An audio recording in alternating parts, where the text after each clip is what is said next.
Deekshabhoomi दीक्षाभूमीच्या प्रांगणामध्ये chief justice Bhushan Gavai यांनी भेट दिली होती। त्यासोबत प्रकाश गजबे साहेब त्यांनी महामानव डॉक्टर बाबासाहेब यांच्या अस्थिला अभिवादन केलं आहे। थेट आपल्या चॅनल जुळलेले आहे। काय सांगा जाणूया सर, आपला परिचय सांगा। प्रकाश गजबे माझे आमदार। आज चीफ जस्टिस आपल्या नागपूरच्या दीक्षेमध्ये त्यांनी भेट दिलेली आहे।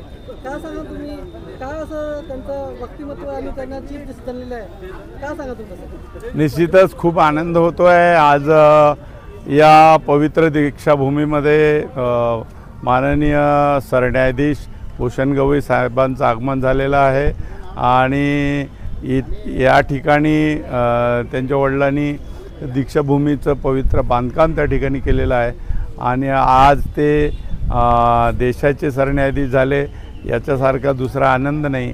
आज या ठिकाणी त्यांनी भेट पण दिली आणि सर्वांशी चर्चा पण केली। आज परमपूज्य डॉक्टर बाबासाहेब आंबेडकरांच्या विचाराने त्यांचे वडील चालत होते आणि त्यांचा मुलगा देशाच्या सर्वोच्च पदावर त्या ठिकाणी गेला, तर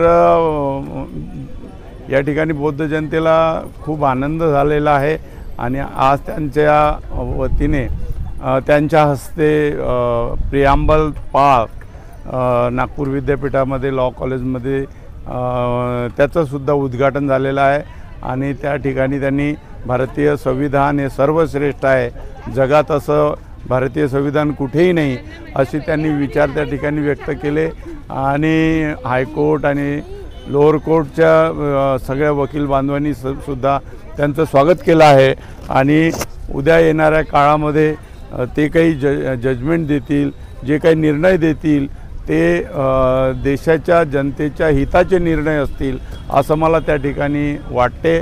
त्यांच्या आईची पण इच्छा त्यांनी प्रदर्शित केली, त्याप्रमाणे जर झालं तर देश हा एकता, एकात्मता, समता, बंधुत्व, न्याय याच्या म्हणजे ही जी मूल्य आहे बाबासाहेब आंबेडकरांनी दिलेली, त्या मूल्यावर आधारित या ठिकाणी हा भारताचा निर्माण होईल। कुठे जातीवाद राहणार नाही, धर्मवाद राहणार नाही किंवा वंशवाद राहणार नाही। हा शांत भगवान गौतम बुद्धाच्या विचाराने हा देश शांत होईल असं मला त्या ठिकाणी वाटते आणि त्यांची कलम ही बाबासाहेबांची कलम आहे आणि त्या कलमेच्याद्वारे सर्व नागरिकांना न्याय मिळणारे निर्णय होतील असं मला वाटते। हे होते प्रकाश गजबे साहेब। आज यांनी नागपूरच्या दीक्षेमध्ये त्यांनी भूषण गवई चीफ जस्टिस यांच्यासोबत तथागत आणि महामानव डॉक्टर बाबासाहेब यांना त्यांच्या अस्थिला अभिभाषण करून आपल्याशी थेट वार्ता केली होती।